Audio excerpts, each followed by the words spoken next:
کا دستور، دین نبی کا دستور، کتاب اللہ کا منشور، اہل حدیث کے دو اصول، اطیعوا اللہ و اطیعوا الرسول۔ الحديث الثاني والثلاثون عن أبي سعد بن مالك بن سنان الخدري رضي الله عنه أن رسول الله صلى الله عليه وسلم قال لا ضرر ولا ضرار، حديث حسن رواه ابن ماجه والدارقطني وغيرهما مسندا، ورواه مالك في الموطأ عن عمرو بن يحيى عن أبيه عن النبي صلى الله عليه وسلم مرسلا، فأسقط أبا سعيد وله طرق يقوي بعضها بعضا۔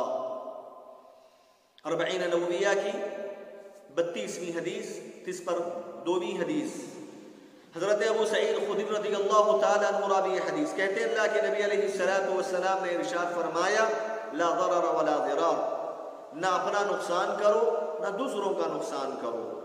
یہ حدیث حسن ہے، اس کو ابن ماجہ نے، امام دارقطنی رحمہ اللہ نے روایت کیا، اور ان کے علاوہ دوسروں نے اس حدیث کو مرفوعاً روایت کیا ہے۔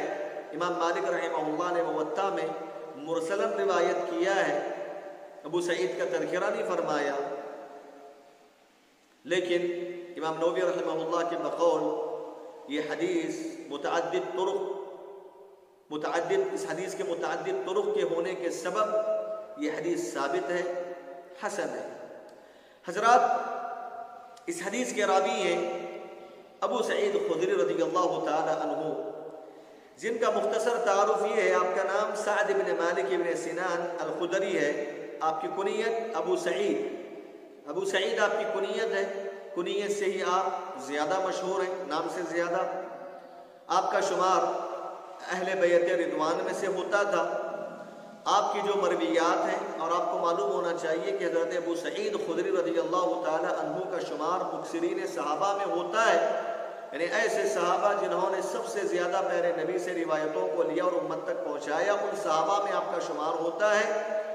آپ کی مرویات کی کل تعداد 1170 ہے، 1170 حدیثوں کو آپ نے پیارے نبی سے سیکھا اور امت تک پہنچایا۔ آپ کی وفات مدینہ المنورہ میں سن 74 سن ہجری میں ہوئی، 70 پر 4 سن ہجری میں ہوئی، بقیع الغرقد میں آپ کو دفنایا گیا۔ حضرات، اس حدیث کے مقام اور مرتبے سے متعلق امام ابو داؤد رحمہ اللہ کہتے ہیں کہ هذا الحديث من الاحاديث التي يدور عليها الفقه، کہتے ہیں کہ یہ حدیث ان احادیث میں سے ایک ہے جس پر فقہ کا دار و مدار ہے، جس پر اسلامی شریعت کی جو فقہی احکام ہے اس کا دار و مدار۔ امام جردانی رحمہ اللہ کہتے ہیں هذا الحديث حديث عظيم عليه مدار الإسلام إذ يحتوي على تحريم سائر أنواع الضرر ما قل منها وما كثر بلفظ بليغ ووجيز۔ کہتے ہیں کہ یہ حدیث ایسی عظیم حدیث ہے جس پر اسلام کا دار و مدار قائم ہے، اسلام کی بنیاد قائم ہے۔ کیوں؟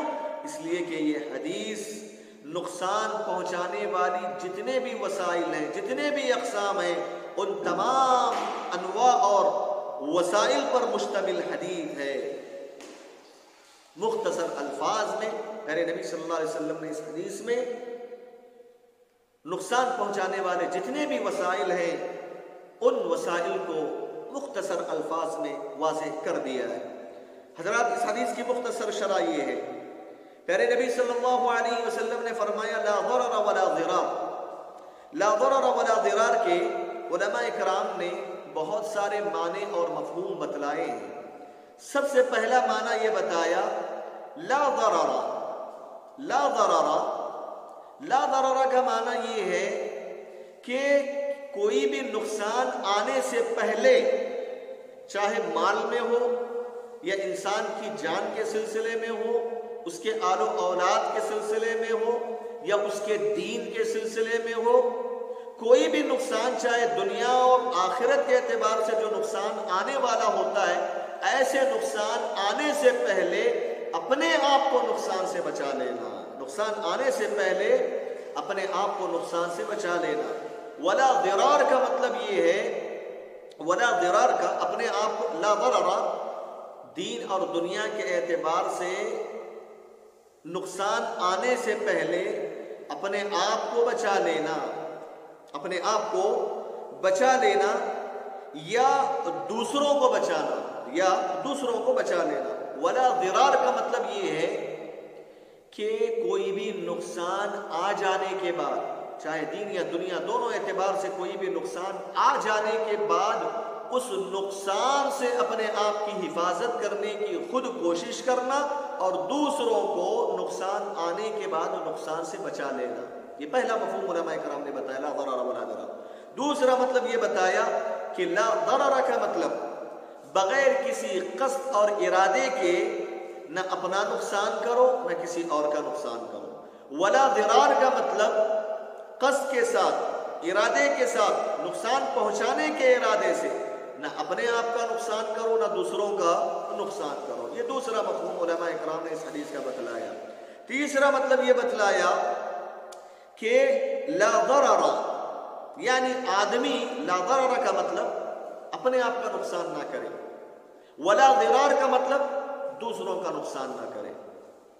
اور چوتھا مطلب علماء اکرام نے اس حدیث کا مفہوم یہ بتایا، لا ضرر کا مطلب یہ ہے کہ آدمی براہ راست اپنے ہاتھوں سے کسی کا نقصان نہ کرے، اپنے ہاتھوں سے ڈائریکٹ، چاہے زبان سے ہو یا اپنے ہاتھ سے ہو، کسی بھی ذریعے سے ہو، ڈائریکٹ کسی آدمی کا نقصان نہ کرے۔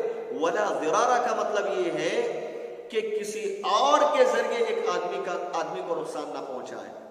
ولا ضرار کا مطلب وہ خود سے نقصان نہیں پہنچاتا مگر دوسروں کا سہارا لے کر دوسروں کے ذریعے نقصان پہنچاتا ہے۔ ولا ضرار کا مطلب یہ ہے کہ آدمی دوسروں کا سہارا لے کر سامنے والے کا نقصان نہ کرے۔ یہ چار مفہوم علماء کرام نے بتلائے ہیں، اور اس حدیث میں یہ چاروں مفہوم مراد ہیں، یہ چاروں مفہوم مراد ہیں۔ یعنی دین اور دنیا کے اعتبار سے نقصان آنے سے پہلے اپنے آپ کو نقصان سے بچانا اور دوسروں کو نقصان سے بچا لینا، یا نقصان آ جانے کے بعد اپنے آپ کو نقصان سے حفاظت کر لینا، اپنے آپ کی دوسروں کو بھی نقصان سے جو ہے محفوظ کر دینا۔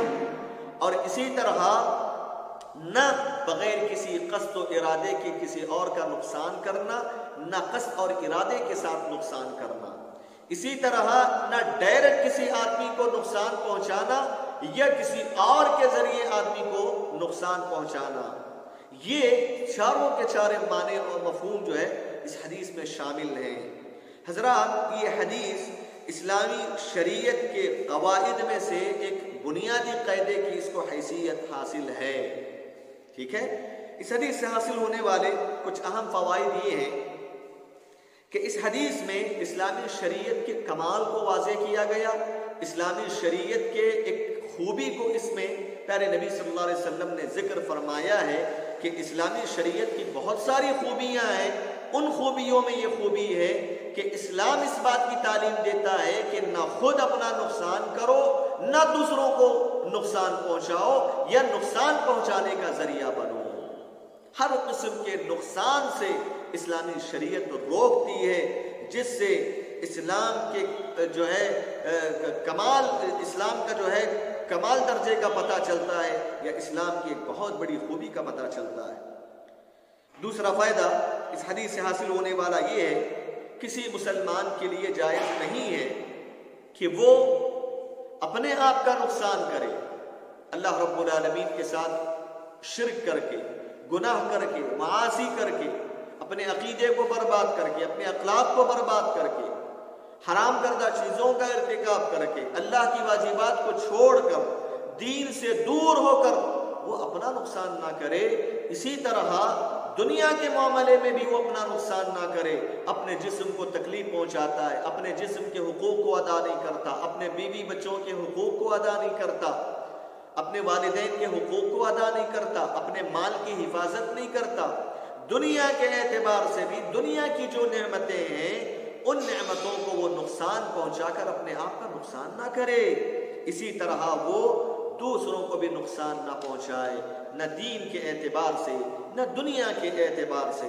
تیسرا بڑا اہم فائدہ اس حدیث سے جو حاصل ہوتا ہے وہ یہ ہے کہ ایک آدمی اپنے آپ کو حرام کردہ چیزوں میں ڈال کر اپنے آپ پر ظلم کرنے سے بچا رہے۔ ایک آدمی اللہ رب العالمین کی حرام کردہ چیزوں کا ارتکاب کرتا ہے، اللہ کی واجبات کو چھوڑتا ہے، تو گویا وہ اپنے آپ کا نقصان کر رہا ہے، اپنے ذات کو نقصان پہنچا رہا ہے۔ اس قسم کا نقصان اپنے ذات کے ساتھ کرنا یہ حرام ہے۔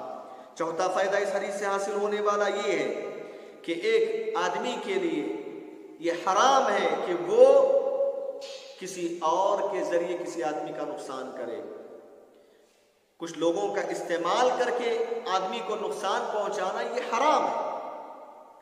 اسی طرح پانچواں فائدہ اس حدیث سے حاصل ہونے والا یہ ہے کہ شریعت اسلامیہ نے جس چیز کو خبیث قرار دیا ہے، ایسی چیز جس کے ذریعے انسان کا نقصان ہوتا ہے، انسان کی صحت کا نقصان ہوتا ہے، انسان کی طبیعت متاثر ہوتی ہے، اس کی صحت متاثر ہوتی ہے، ایسے تمام کے تمام خبائث سے بچنا ہر مسلمان کے لیے ضروری ہے، واجب ہے۔ جیسے بیڑی ہے، سگریٹ ہے، اسی طرح شراب ہے، اور بھی بہت ساری ایسی چیزیں جو انسان کے صحت کو متاثر کرنے والی، نقصان پہنچانے والی ہیں۔ ان تمام چیزوں کو پیارے نبی نے اس حدیث میں حرام قرار دے دیا، اس سے بچنے کی ضرورت ہے۔ چھٹا فائدہ اسلامی شریعت کے مقاصد میں سے ایک بنیادی مقصد یہ ہے کہ اسلامی شریعت کسی بھی نقصان سے آنے سے پہلے، کسی بھی نقصان کے آنے سے پہلے لوگوں کو نقصان سے بچنے کی تعلیم دیتی ہے، اور اسی طرح کسی آدمی پر کوئی نقصان آ گیا، کوئی تکلیف آ گئی، تو اس تکلیف کو دور کرنے کی بھی اسلامی شریعت تعلیم دیتی ہے۔ یعنی اسلامی شریعت کے مقاصد میں ایک مقصد یہ بھی ہے کہ ایک آدمی نہ اپنا نقصان کرے، نہ لوگوں کا نقصان کرے۔ اسی طرح نقصان آنے سے پہلے، ضرر آنے سے پہلے ضرر سے بچنے کے جو احتیاطی تدابیر ہیں اس کو اختیار کرے۔ اس حدیث کی روشنی میں آج کورونا وبا کو لے کر لوگ پریشان ہیں، تو اس حدیث میں یہ پیغام دیا گیا کہ جو احتیاطی تدابیر ہیں، ایک بیماری تمہیں پہنچ سکتی ہے جو تمہیں نقصان پہنچا سکتی ہے، اس بیماری آنے سے پہلے تم احتیاطی تدابیر کو اختیار کر لو۔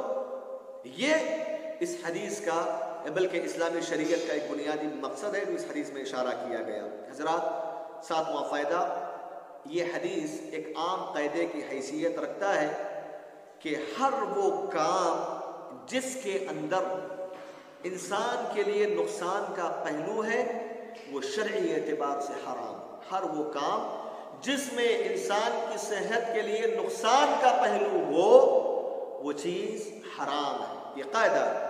حضرات، اس حدیث سے اہل علم نے بہت سارے قواعد استنباط کیے۔ پہلا تو یہ قاعدہ استنباط کیا، لا ضرر ولا ضرار۔ یہ تو خود اللہ کے نبی صلی اللہ علیہ وسلم کا فرمان ہے، جو اسلام کی نظر میں جو اسلام کے جو فقہ کے جو 5 بڑے قاعدے ہیں، القواعد الفقہیہ الخمسہ الکبریٰ کے نام سے، ان میں سے ایک قاعدہ ہے لا ضرر ولا ضرار۔ ٹھیک ہے، اس قاعدے کے تحت بہت سارے متفرعات نکلتے ہیں جو قاعدے کی حیثیت رکھتے ہیں۔ نمبر 1، الضرر یزال۔